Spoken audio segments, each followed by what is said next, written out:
Alright, welcome back to another Yu-Gi-Oh! Meta Snapshot video, where today we're going to be taking a look at what the current decks that are standing at the top look like in terms of what their composition is, what tech choices they're playing, what their ratios are looking like.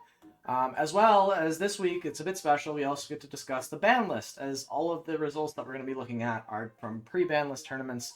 The ban list technically just went into effect yesterday, but no major events have been run since then, so I don't think we'll have any sort of data on how these decks are going to be changing after the new formats coming into effect, but we'll get a chance to talk about it. I already had a ban list reaction video that I put up that you guys can go see my initial thoughts on the ban list, but I think we'll take this time at the start here to go over some of my thoughts as I've had a bit more time to think about it. So starting off with looking at it in the context of some of these top decks, the Snake Eye Fiendsmith hits were, I think, bigger than some people were expecting. A lot of people were just saying that they did absolutely nothing to Snake Eye. I think that's wrong. I think that there was some nice consistency hits that are going to slightly curb the power of the deck, bring it a bit more down in line compared to the other decks. Do I think that it's going to change, though? Do I think it's not going to be the best deck anymore? No, it's going to stay the best deck. I don't think that the hits were enough to kill the deck by any stretch. It just makes it a tad more vulnerable. Now that they don't have the option to go into Appaloosa early, so Nibiru is going to hit them a lot harder. They're going to be maybe forced to go into the Wave King Caesar, but that means that they're going to have a lot less link material. They might not even be able to make the Desiree, so they might have to choose between making Desiree or the Wave High King Caesar now, which is at least a nice or neat combo choke point that you can kind of play around. So I think that while the overall power of Snake Eye Fiendsmith is down, I really wish I would have seen more on the ban list from them, but we'll discuss that more when we look at the deck list and how the deck lists are going to change. We can talk about that in a bit more detail when we get there. The Tenpai hit was just a slap on the wrist. As we've seen from the OCG, one Saiyan Summoning is not going to do anything to change the deck's playability. The deck's still very strong, and it's going to get stronger, so I expect this deck to do very well. I don't expect it to take over Snake Eye Fiendsmith, considering I still do think that deck is very strong, but I think it will be putting up some really solid numbers in the upcoming days. The Yubel hit was a slap on the wrist, really not what I was looking for. I was really hoping for like a Yama ban or something like that, because I actually think that Yubel Fiendsmith has a chance to really rise in popularity and usage, especially since it went basically unchecked. I mean, the one Spirit Gates is like worse for them. Obviously, they would have liked to have seen it and it's full combo for them when they do see it, but at the same time, it didn't actually they didn't actually remove anything from the deck. The deck still has all of its powerful tools, most of them still at 3, and I think it's pretty much gonna be run the exact same way. I mean, like, now that you don't have Lacrima, you have a space for some of the extra Phantom of Yubels, which some people were cutting down to 2. Now it can come back to 3, which is even going to be more ridiculous to deal with. So, yeah. Overall, though, the ban list was like interesting. I think it was a lot more than I was actually expecting, mainly because I have such low opinions of Konami and their decisions on like what they do with the ban list. I was prepared for a ban list to be thoroughly disappointed by. I think now that I've had some time to digest it, I'm only slightly disappointed by it. I think some of the big misses were things like Dimension Shifter not being on the list, Albion not being on the list, even though Branded is not seeing any success. It's still a frustrating part of the meta that exists. But at the same time, I think it did a lot of things right. I think people are giving the list a lot of hate. They're saying Snake Eye is going to be the best deck. Like, how did they not touch it at all? I think they did touch it. I think the concern is just when Azamina comes out, the deck's going to get a lot better again. And that is the truth, but I do think that that's also something that Konami took into calculus when they were making the decisions on the list, is that they do want it to be a good deck once Azamina comes out, and then only after that, maybe they address it a bit further. So, I am optimistic for this upcoming format. I think it should be better, but still a lot of games are going to be decided by Shifter. Still a lot of games are going to be decided by who just comparing hands at the start of a turn. Which is a bit frustrating, but I think better than before. So that was a lot of discussion on the ban list. That was a lot. Those are kind of my general thoughts now that I've had a couple days to digest it. I'm sure as we see the format unfold over the next coming months, my opinions may change. I may be proven wrong, and that these hits were significantly not sufficient to curb Snake Eye, and in fact the deck is still far and away the best deck, which would scare me. But I'd love to also be proven right, and that they do significantly curb Snake Eye's success, given their consistency is a bit further down. So it all remains to be seen. And without further ado, let's jump into it. So, still looking at the top meta results, the top 3 have not changed. It's still Snake Eyes, Fiendsmith, Tenpai, Yubel. However, the next top decks have all shaken up quite a bit, I believe, since we last discussed them. Ritual Beast has creeped up the list, as I recall. I think it was further down. I think that's pretty neat to see. It certainly stands out as a pretty strong option, given how potent Shifter is against things like Snake Eye and Yubel. It also now has the option to play the lines that also get you to Protoss or Colossus, which are killers against a lot of the top decks at the moment, so it doesn't surprise me that it's crept up. Spright is seeing a bit of resurgence, which is really cool to see.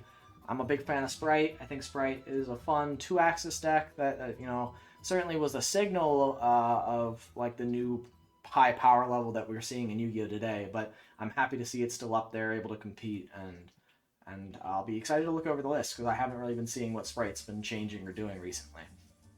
Runick is still up there. This is Runick Stun, is my understanding. A bit frustrating to see that still performing so well. I was kind of hoping that would fall off a bit for stuff in favor of like maybe White Forest, maybe something like Melodious, or something of that nature. Memento. I had heard good things that Memento was showing, but looking at these lists, at least, it seems like that's not the case. It hasn't fully come up into its own as a top tier 1 or tier 2 strategy at the moment. And then Kashtira is very interesting. I've heard next to nothing about how pure Kashtira plays. Obviously another Dimension Shifter deck, so not entirely surprising that they're doing decently at the top tables, but certainly a deck that I'll be interested to take a look at in terms of its composition. But let's jump into the Snake Eye Fiendsmith stuff. We'll just take a look at some of the trending cards, since we did do a full kind of deep dive into every card last time. The hand traps look about the same, and we'll talk about those later as well. So really just looking at the Snake Eye Fiendsmith specific stuff. So still stunned that this is not way higher. I guess it's still a price tag issue, but I do think it crept up from the last time we talked about it. We're seeing them teching in some stuff like Baldrake is growing in popularity. Again, I don't want to talk too much about the hand trap stuff. Some of the things that have changed are going to have to change. Ash is going to get dropped down. Popular needs to get dropped down to 1, of course.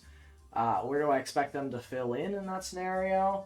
Probably just more hand traps. I don't anticipate them needing to play any more consistency pieces. The deck is still very consistent as is. And so playing just more hand traps, more non-engine, maybe even committing more to the White Scylla Hat package could be interesting, given that they've also lost their combo enablers in Lacrima and Beatrice. Yeah, as far as the extra deck goes, I expect them still to be on the main Fiendsmith stuff. I don't expect them to have changed too much of those ratios. Necroquip, I expect this to go from 40% to near 100%, as without Lacrima, Necroquip is one of the few options you have remaining to still make your rank 6 consistently and reliably. And Beatrice is definitely, obviously got banned, so you can't play it anymore. So what I expect to fill that slot is likely the Wave High King Caesar. I expect that to see some play. And also, potentially, you could see something like... I've heard tell that it could be, Ptolemy M7 could be played in here to get some graveyard resource recursion. Especially now that you have the 1 Ash, that can help recycle that in those scenarios. How do I expect the deck's game plan and gameplay to change now that they have some of these limits? I think that Ash to 1 means that you can no longer get another one for follow-up on later turns. You kind of are forced into using it for your main combo turn 1, and then you're kind of out of that Ash grind game for on turns 3 or 5 or however long the game takes. Their main end ward combo potency doesn't change all that much. I guess they also have lost Appo, so they don't actually get to end on Appo anymore. I expect a lot more IP into SP setups. I expect a decent amount of pivoting into stuff like that, with maybe some Promethean Princess backup with the Flamberge. That they're outside of losing Appo, and obviously going into the Desiree line more often is going to be another big deal as well. So that's probably where the deck's going to be headed in terms of how they're going to be coping with these new ban list changes. And of course, skill drain as well. Skill drain is going to be something that they're not likely going to be boarding anymore. They may still play the one, but I think it's going to be a lot less likely because of how vulnerable, or because of just the inconsistency in seeing it. You might still play the one, but you probably just cut it in favor of something stronger in the side deck, especially when the new Mulch Army comes out, and that's probably going in the main. I don't know how their side deck's going to shake out, but that's probably what they're going to be looking to do. Okay, continuing onward though, we've got Tenpai Dragon. Tenpai Dragon was pretty unaffected by this list, all things considered. The two main things that have changed for them are now Prosperity going to 1 and Singing Summoning going to 1. So naturally, how do I see this changing for them? I see them pivoting potentially into more often running the cards like Ancient Fairy Dragon in the extra deck to more consistently see the field spell alongside some other field spell engine, whether that's Kashtira. They could make a heavier Kashtira package with like Pressure Planet Wraith South. I could see them playing Dragon's Ravine potentially in order to get some powerful dragons into their rotation. And then using something like either Ancient Fairy Dragon or Set Rotation as a potential option in order to more consistently get to the field spell. So those are cards I could see them teching in over Prosperity and Singing Summoning. It could also be more hand traps. We're already starting to see uniquely hand trap that I want to talk about is them heavily main decking Perulia. This is currently only at 65% in most deck lists. I see this increasing in Tenpai lists, even though it does appear that the trend is downward in terms of what these decks are playing. We're seeing stuff like Regeki and Feather Duster going down as well, which is a bit surprising to me. And I guess it looks like in the recent tournaments, the deck's favoring more of like the individual monster negate hand traps. So all in all, pretty straightforward though. Not too many changes, if any, in the extra deck that I expect to see as a result of the ban list. Their extra deck was already very tight with how many of the unique dragon synchros you wanted to be playing for utility. Some stuff that I've noticed that are different from last week. We're seeing Dawn Dragster apparently now seeing some play as a potential first turn negate option, which is definitely very interesting to see. Vagnoa, the Moon-Eating Dragon. I don't think I've ever read this card, but it's a level 7 Dragon Synchro that gains 300 attack for the level of the non-tuner, so that would be level 3. So it gains 900 attack, making it a 2400. And then and then it burns. So this is a time card that they're playing. It's funny to think that Tenpai needs a time card, considering their whole gimmick is make really large monsters very quickly and go to the battle phase and kill you. But as a time option, this is interesting. Again, I expect Ancient Fairy Dragon to be the time option of choice, given that they need their field spell search so badly now. This is probably going to be their go-to option, but it remains to be seen. It will be interesting nonetheless. But yeah, nothing much else changes for Tenpai. The deck is pretty kind of locked in for where we're expecting it to stay. My understanding is it does get some new support in some upcoming sets. I actually haven't looked too deep into the future for what the OCG is doing with Tenpai at the moment, but I guess we'll just get a chance to look at it when it comes to the TCG and when we do another Meta Snapshot in the future. But that's all I have to say about Tenpai, so let's jump on over to Yubel. Yubel did get hit on the ban list. Their main hit was now Spirit Gates to 1. They were also on the Fiendsmith package, so stuff like Lacrima and Appaloosa and Beatrice being banned definitely does affect them, although I would argue a lot less because, well, the Fiendsmith stuff was important for them. Their main combo enabler was not the Beatrice Send, it was typically the Aerial Eater that they were able to make off of the Fiendsmith cards, and that remains unchanged. with what the changes were to the list. So they still have access to that combo. Yama did not end up getting banned, so they're still going to have all of their Shavara extension that they're able to do with the Yama line and the extra. As far as changes go, I think they just still play the 1 Spirit Gates. I don't know if you still play 3 Dark Beckoning Beast. I know you definitely do. You definitely still play 3 Dark Beckoning Beast, absolutely. So, yeah, you definitely play this still at the maximum copies you're able to, but you simply probably fill in more non-engine. I could see them putting Mature Chronicle in as a one-of, potentially.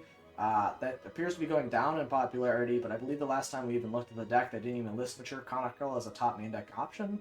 So it's something that at least players were experimenting with pre-Banlist, and now that they've lost 2 main deck slots, post-Banlist, I could see this being somewhere they're going. At the same time, though, they could also just jump to more non-engine. I mean, the deck has plenty of space to be playing a ton of hand traps. I could see Super Poly jumping up in popularity. But, you know, it remains to be seen.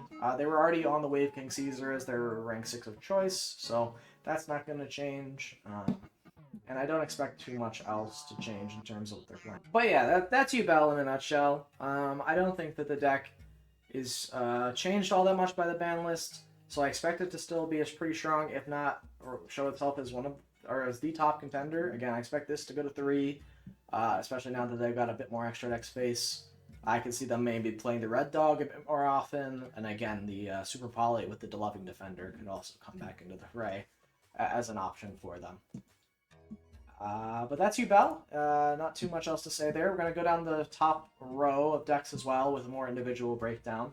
That's not to say that some of these other decks aren't something you might end up running into, so I'll give a quick shout out to things like Melodious still being very strong, completely unhit by the ban list, tons of non-engine that you're able to play, lots of neat combo lines that you can go into. I personally have been playing it a lot recently, so I enjoy that a lot.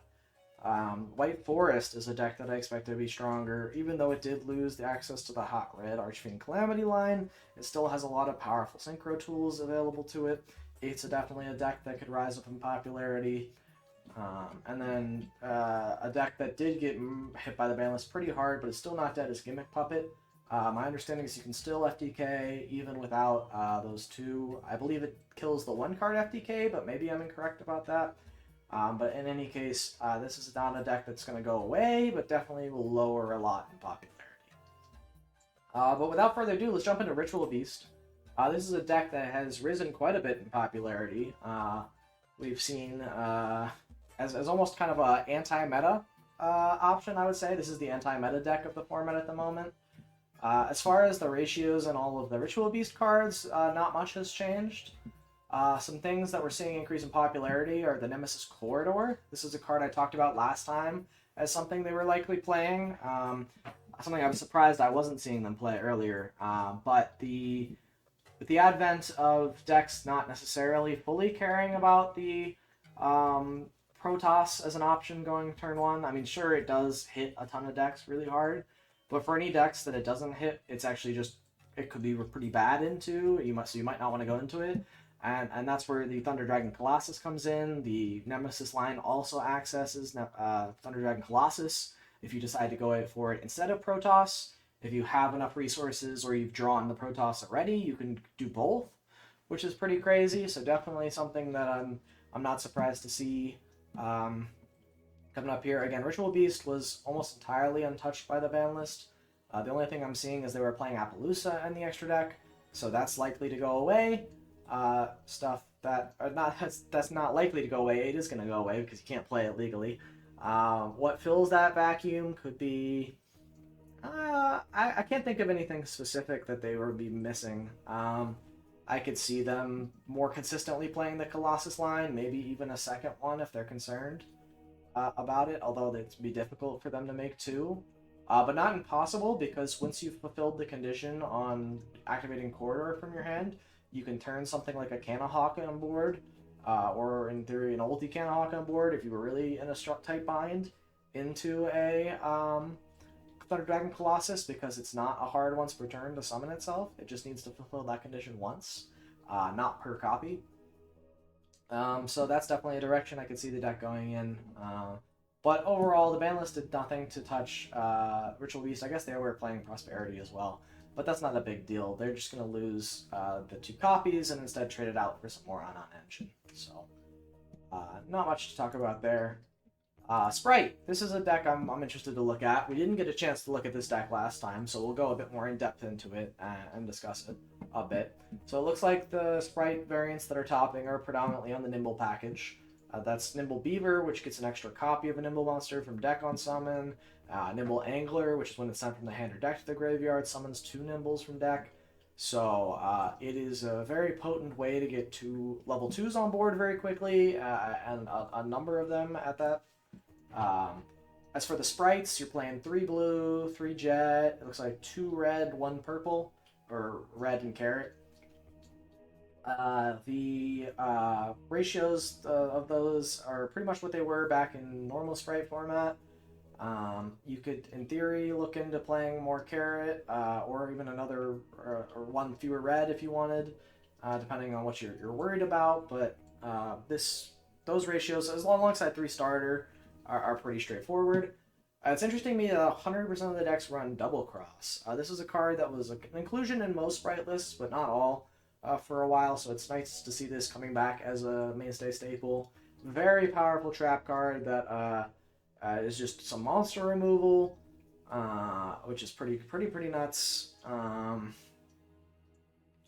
But it is, or some extension is you can like revive monsters from the graveyard as well.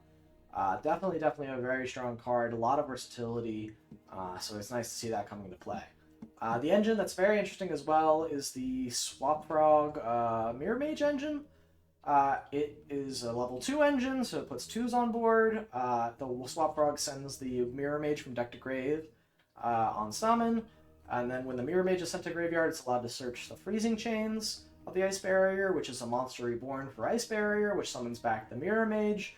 And then because you now have 2 level 2 Water Aquas on board, that gives you access to Totally Awesome, which is an Omni Negate, either part of your end board or as an installation tool for protecting your main combo. They're all also level 2, so you're not obligated to go in that line. You can go into any number of your other rank 2s as appropriate. Definitely an engine I'm excited to see cropping up in popularity. What's weird to me is why this is at 86% of deck lists and this is in 100. I don't know why you would ever play Freezing Chains if you weren't playing the Mirror Mage, but maybe that's a quirk of how the website works. I'm not entirely sure. And then another engine that we can talk about is the Melfi engine, which is simply 1 Caddy and 1 Penny in the main deck alongside a Melfi of the Forest in the extra deck. This allows you to, on your opponent's turn, quick synchro into Herald of the Arclight, which is also a Omni Negate, as well as a Floodgate for monsters that are sent from the hand or main deck to the graveyard. Very powerful against some of the rogue options like Tyr, or stuff like that. It's also just an Omni Negate, so it's a nice end board piece. Not surprising at all that this engine is being played in the deck, so it's also level 2s, which synergize nice with the Sprites. It makes a lot of sense. I'm excited to see this growing in popularity, 57%. It says it's going down in popularity, so I guess maybe less decks are teching into it, but I don't remember any Sprite decks actually playing this outside of one of my friend's brews that he was cooking up with this, so exciting to see that, seeing some play. And then I guess the last thing that I'm noticing that they're playing, outside of what looks like maybe some of them are jamming the Fiendsmith stuff in there, because everything is attempting to play Fiendsmith. Fiendsmith's still strong. I don't know if they would still play that after the bans to Lacrima, because I don't think that Spright has enough powerful extension tools to get to... They could just use it as Link Father to get to the Desiree, I guess, or maybe make the Wave High King Caesar, but... I would more often than not expect them to just fall back onto the main Spright engine again, but that remains to be seen. But I see the Azaroon plus the Silahat Rabbit in here. This deck's uniquely positioned to take advantage of that because Silahat's a Link 2, which synergizes with all of the Spright monsters and whatnot. And then the rest is just all hand traps. Makes a lot of sense. The extra deck, pretty straightforward. Gigantic Spright and Friend are staples in the Spright package. Totally awesome and extremely powerful end board piece that you can make with like the Toad combo that I mentioned earlier. Ninja Shadow Mosquito is a really neat card. It's a rank 2 that basically allows you to turn all of your little small guys into an ODK machine when your opponent has a really high attack point monster. They don't even need to have it to be that high as long as they get enough level 2s on board, which Spright doesn't struggle with by any stretch. But this card can surprisingly take games out of nowhere if you're not prepared for it, so definitely something to keep an eye on if you're playing against Spright. Know that they can make that on you and surprise OTK you. The Masquerena into IP package is an absolute staple in Sprites, considering it's all Link 2s, which is important for the deck. Mannequin Cat is a great piece of extension for the deck if they want to play it that way. Onibimaru is a nice piece of spot removal, which is very nice for the deck to have.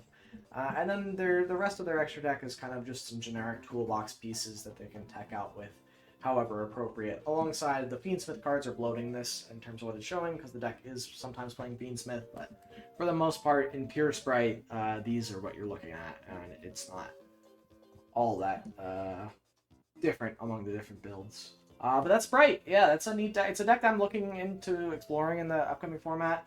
Again, I'm kind of disillusioned with the Snake Eye Fiendsmith stuff. I don't think that deck is all that fun, nor do I find... I do like Tenpai, but I don't find it all that interesting to play.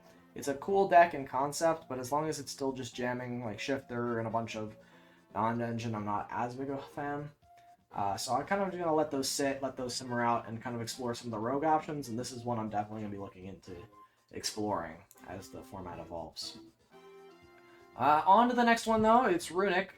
And I don't anticipate talking about this one for very long, because absolutely nothing about the deck changes. They weren't even playing Prosperity because you couldn't draw on Rit, which would turn off all of their important draw engine with the Runick stuff.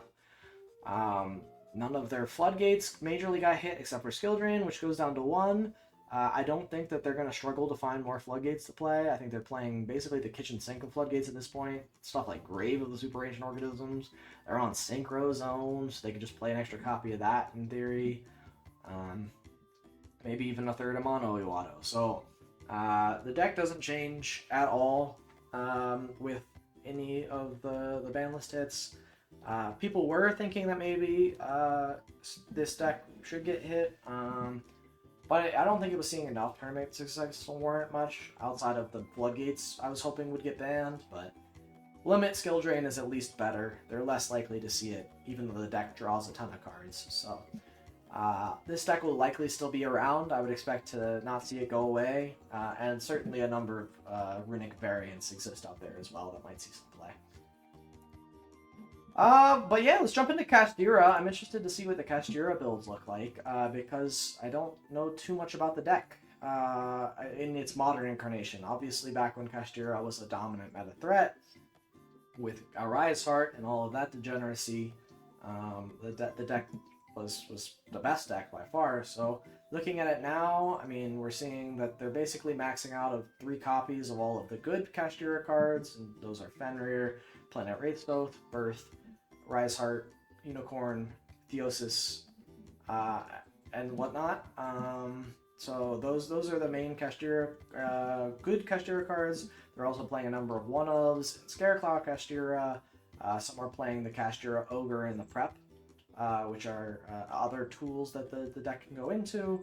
And then some of them are also on the Tier Limits Kashtira. I'm not entirely sure what their game plan is with this, since this Synerdoes is, in my opinion, a lot better with the Tier Limit cards rather than the Kashtira cards. But I suppose it is a generic level 7 extender. Not generic, a generic in the archetype, as in it doesn't require all that much setup to make as a 7 extender. And so that might be just why they're playing it as some extra options. The rest of the deck is entirely hand traps, it appears. Stuff like Ash, Dimension Shifter is something that the deck is known for, so no surprise that they're on it. And the rest of it is kind of just filled out with the remaining hand traps. It looks like they were on Prosby, so that'll go down to 1. I don't anticipate that to change all that much. They'll probably just bump this up to 2 or 3. They may play a more consistently the Scylla Hat engine if they're interested in that. Looking at the extra deck, I do think it's funny that they're on Link Spider. I guess the deck gets Nibiru'd often enough where that can be a concern. Uh, well, yeah, I guess so. I feel like the main combo doesn't necessarily play into Nibiru, but if they extend far enough with the Draco Sack stuff, it certainly does play heavy into Nibiru. They can't play the Appaloosa anymore, so they're probably going to rely more on the G-Golem into Deco Talker Heat Soul line to get them some extra draws for hand traps. Again, they could also lean further into the Scylla Hat package. I expect the Masquerena and ISP Little Knight stuff to go up in usage. But again, the rest of their extra deck remains unhit. Their only casualty was the Appaloosa, so not much else is going to change here. At least not that I anticipate. Cool. That's the snapshot of all the top decks. That's an interesting deep dive into what top decks are doing, what they're interested in. So let's jump over now to look at the main deck techs and the side deck options. Looking at the main deck techs, Imperm is still the top dog. In fact, it's even widened its gap over Ash Blossom. I don't believe that it itself has increased its usage percentage, but I believe that Ash Blossoms has decreased. Simply because I don't think that an individual Ash is as potent as it used to be anymore, and so it's still very strong, but a lot of people are just not seeing it have enough impact. Not all that unsurprising. And then Bestial Magnum alongside Druis Worm had risen as the next top dogs in terms of what's being main decked.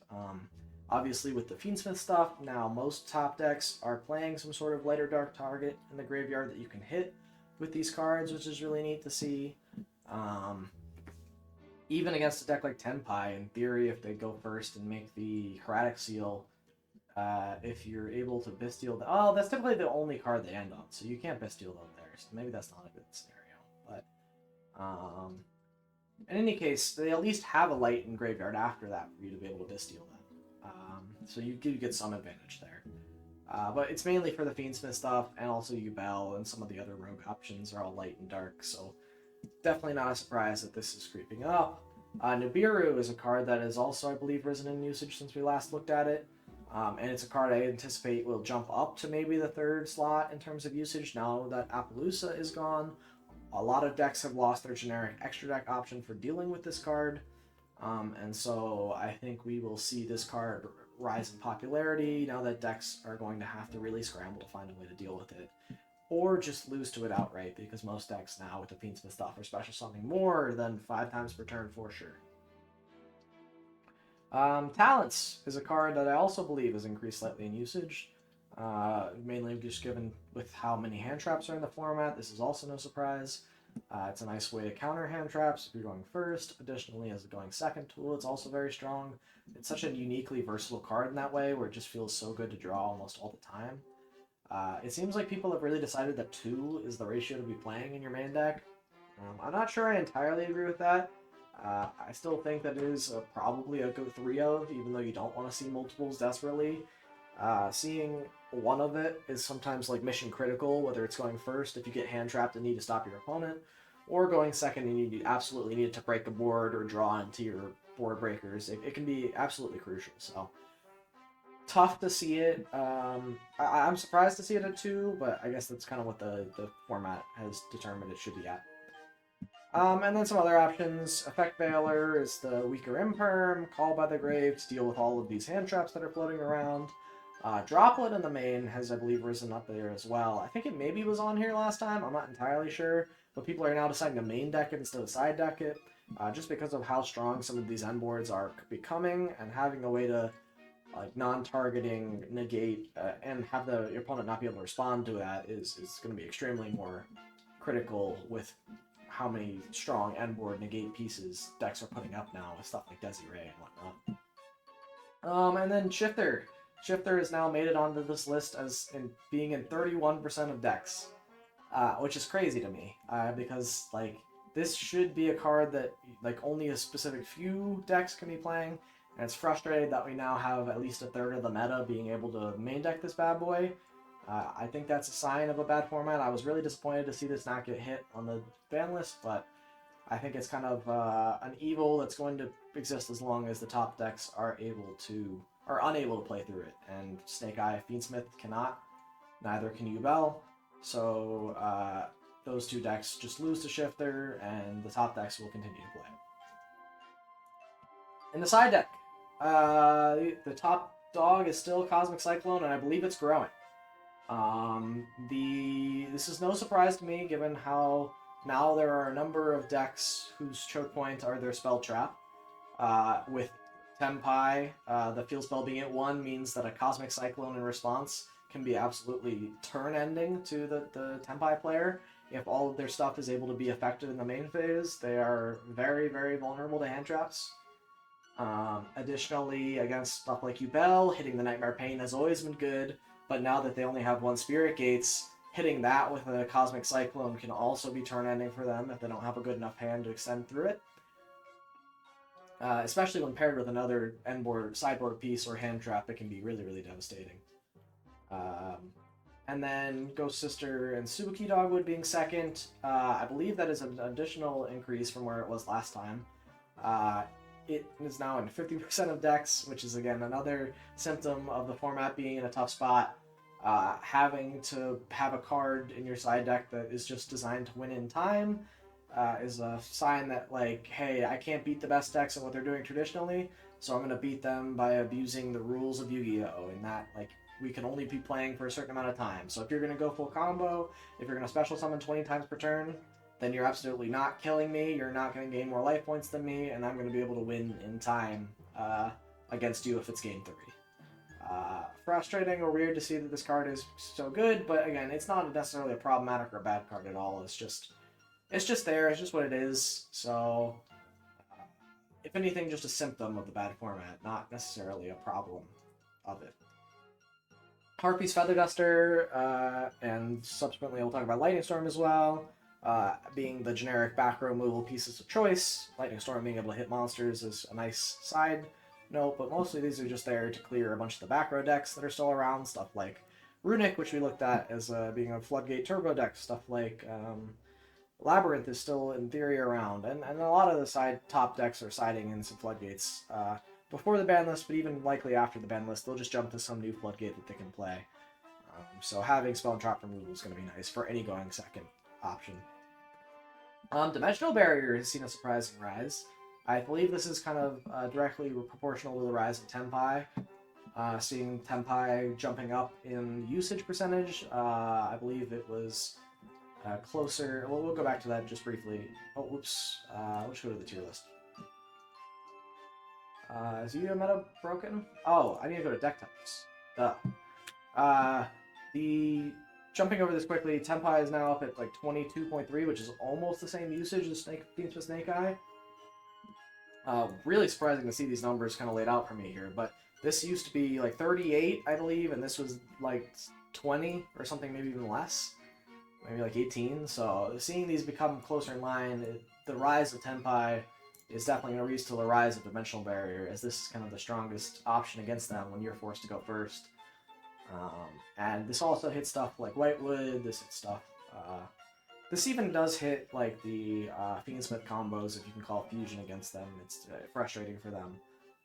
But again, not the end of the world, so not necessarily a great option against this deck, but still has some utility. Perulia has jumped up a little bit. It's also listed as a... No, it wasn't listed as a side deck option, sorry. But I'm excited to see this jumping up. Again, I can see this continue to rise through the usage and whatnot. It's in 34% of decks right now. I expect that to increase as people realize how strong this card is. Drawing cards when your opponent summons monsters is very, very strong. Even if you only get 2 or 3 draws off of it, that can really change the course of the duel if you're able to dig deeper and see some of your other stronger side deck options. So certainly not a surprise to see here. Crossout Designator, given how almost every deck is on a bajillion hand traps, means that like your crossout is likely going to be live since you're also playing a ton of hand traps. Good to insulate as a side in when you're going first, as well as if you're playing the mirror, like if you're both on Snake Eye Fiendsmith, can be absolutely devastating if you call the right card, especially now that their combos are slightly choked given the limits that they've been hit with. So nice to see. Nibiru, we already looked at it in the main deck, so we're not going to talk about it more here. I talked about it already, so no reason to skip over it. And then Anti-Spell Fragrance, a continuous spell floodgate that people are still on. It's a one-of, but if you see it, it can be game-ending against certain decks. There are a lot of strong, powerful spells that are designed to break boards that get turned off by this. Additionally, stuff like the Fiendsmith engine can't go into the tract with this up, so this could definitely shut down some of your opponent's plays. And last but not least, Evenly Matched. This is a card that I've seen anecdotally be talked about a lot as like a good card to be playing. A lot of people have been talking about playing it. I've seen it a lot in online replays against certain decks, so I'm kind of surprised to see its usage so low. But this feels like a very strong board breaker against a lot of the top decks. I guess now that we've lost some of the Fiendsmith extra deck pieces, they're more likely to go to the Desiree line, and therefore more likely to be insulated against Evenly Matched. But even still, if you have a second, that can be absolutely game-ending against the Fiendsmith stuff, or if you just have a negate piece for the Desiree. So I personally think that this card will likely see more play after the ban list, but it remains to be seen. Again, very strong removal piece, but certainly not the end-all be-all of removal. You have other options, but it does seem to be the removal piece of choice that's not specifically for back row. But yeah, that's the list. I don't think there's too much else to say about the current format as a whole. I talked about my thoughts on the ban list, and I'm excited to see how that shakes things up for the current format. We'll probably wait another 2 weeks like we did for this tier list. Not tier list. I keep seeing the word tier list on my screen. I'm going to redo it. I'm just going to start over and say the full thing again. So yeah, that's the overview of the meta. That's the meta snapshot for Yu-Gi-Oh! At the moment. We're just fresh off a ban list, so a lot of stuff can and will change. So we'll probably take a look after a couple more events have gone by in the next week or two. I did want to wait to put this one out until after we got the ban list, so I could talk about the ban list implications on the current meta. So that's why this one was slightly later than I would have wanted to put it out compared to the previous one. But we'll definitely be looking to make this a recurring series where we take a look at the Yu-Gi-Oh! Format and how it's evolving and whatnot. But if you liked the video, if you were interested in seeing more of content like this or around this, I do a lot of Yu-Gi-Oh! Content. So definitely hit that subscribe button. Go ahead and drop a like on the video. If you didn't like the video, go ahead and drop a comment down below. Tell me what I could do to do better. I'm constantly looking for ways to improve. If you have ideas on how I could change up my style or anything you want me to take a look at, just in general, go ahead and drop a comment. Let me know your thoughts. I'd be more than happy to talk and discuss and hopefully improve so I can make better content for you all. But with that being said, that's the Yu-Gi-Oh! Meta Snapshot. I'll see you next time. Bye!